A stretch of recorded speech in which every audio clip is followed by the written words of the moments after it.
Welcome back. Today we start a new series on the 12 disciples of Jesus. We'll learn who they were and what we can learn from them. Let's begin with Simon Peter, famous and relatable. Grab your Bible or just listen as we explore Simon's story. Who was Simon? Before meeting Jesus, Simon lived as a typical fisherman, rough, quick-tempered, and sometimes dishonest to get by. Simon was a fisherman from Galilee, rough, impulsive, outspoken. He worked with his brother Andrew, who introduced him to Jesus. Jesus renamed him Peter, meaning rock. Imagine a fisherman meeting Jesus, who says, "Follow me, and I'll make you fishers of men." Simon left everything and followed. That was the start. Peter was bold, passionate, and loyal. He spoke up. He declared, "You are the Christ, the Son of God." Jesus praised him. "You are Peter, and on this rock I will build my church."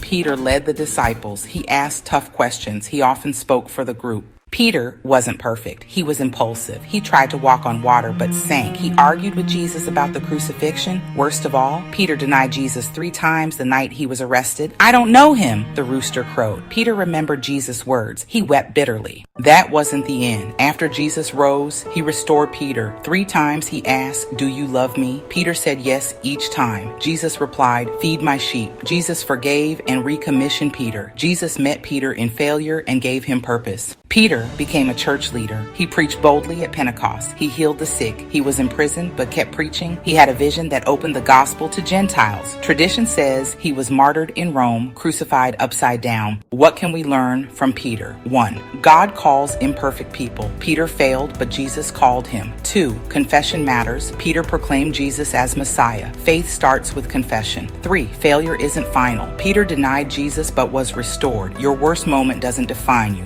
4. Grace transforms. Jesus forgave Peter and gave him purpose. God can do the same for you.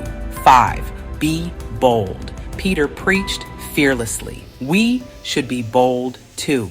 Peter's story shows faith isn't about perfection. It's about trusting Jesus, repenting, and following him. If you feel unworthy, remember Peter. God still wants you. If this helped you, like, share, and subscribe for more on the disciples. Comment below what part of Peter's story speaks to you.